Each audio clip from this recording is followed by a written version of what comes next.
Okay, welcome to Sue's Quick and Easy Holiday Edition. I realized lately that you guys just don't hear enough of me speaking. And I'm always behind the camera, so I wanted to change that and wish everybody happy holidays. Now, I'm not afraid to say Merry Christmas, but I do recognize that other people celebrate other holidays besides Christmas. There's a whole bunch of holidays around this time of year, so I just want to cover all bases and wish everybody a very happy holiday season from Sue's Quick and Easy. And I wanted to take a cue from my friend Jolene Thornton and do kind of a Christmas story since it's the holidays. Okay, so here's my Christmas story. And this one's been stuck in my mind for a while in this holiday season for some reason. I don't know why. I thought I let it go a long time ago, but I guess I didn't. Oh, it kind of has a good ending, though. Okay, so every year for Christmas, back when my family was intact, some of my family members don't actually speak to me anymore, but that might be a good thing. Okay, so anyways, back in the day, as I like to say, I used to make every holiday season, I would make this secret recipe of mine called pistachio bread, and it was really, really good, and everybody loved it.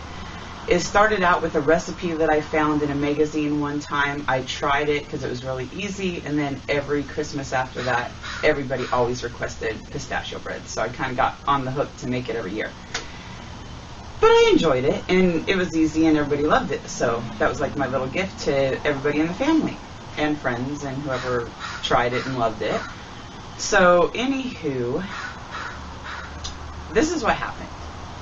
My uncle, after being a bachelor for several years after he got divorced, found this lady online who was a real witch with a capital B, and I'm not lying. This lady was controlling, she was just a bitch. I mean, there's no other way to put it, I'm sorry. But anyways, she could not stand the fact that everybody loved my pistachio bread. It just stuck in her craw, and it just bothered the heck out of her that people loved my pistachio bread.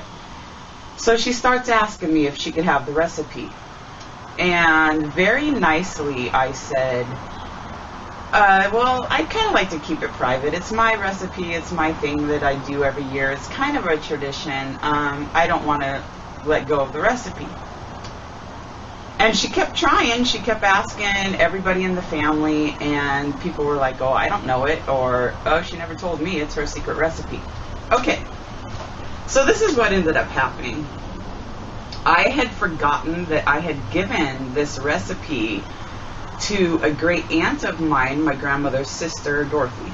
I had given her the recipe one time because I felt like she's not in the immediate family and she's not going to share it, and she loves to bake, so I'm pretty safe, with making my holiday tradition bread every year, and she's not going to try to hone in on it. So a long time ago, I had given her the recipe. Well, Patty, my uncle's wife, after asking everybody in the family for my recipe and not getting much success, she finally came along, my Aunt Dorothy, and asked her, hey, do you have Sue's pistachio bread recipe by any chance? And Dorothy says, well, yes, I do. And gives it to her. But wait a minute.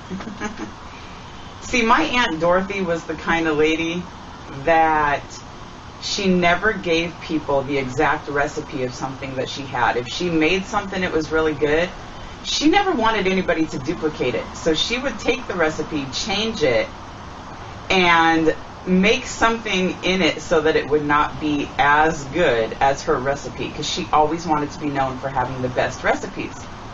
And I guess that's what she had done with this before she gave it to my uncle's wife, Patty. She had changed it. She did not want Patty making as good a loaf as her, so she changed the recipe somehow. So Patty thinks that she's going to show me up this one Christmas, and she made everybody pistachio bread, and she wrapped it all fancy, and she made a big production of telling everybody in the family that she had gotten my recipe and made it for the whole family. Yay for her! Little did she know that Dorothy had altered that recipe so it wouldn't be as good as her loaf, and did something so that bread was not as good as mine.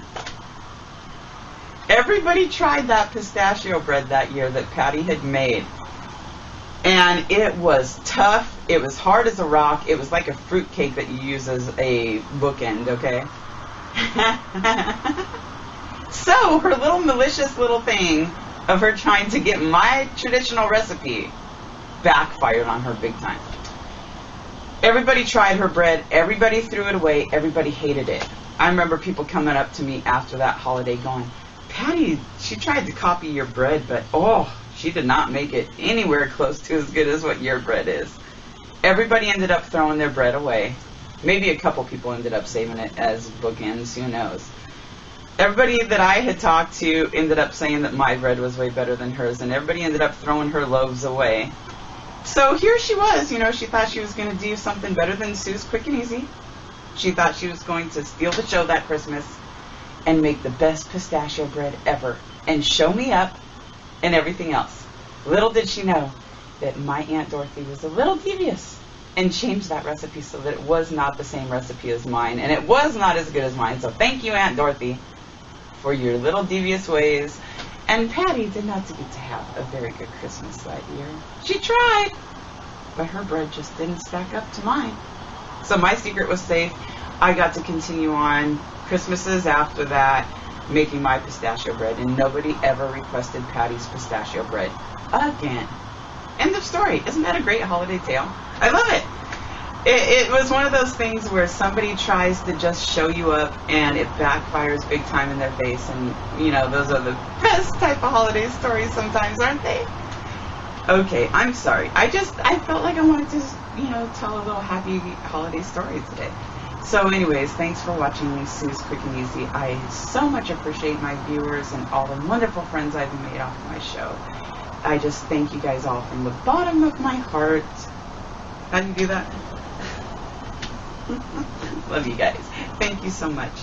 And happy holidays. I hope that you guys have a little great Christmas story like that this year. Alright, well, talk to you guys later. Thanks for joining me. Bye.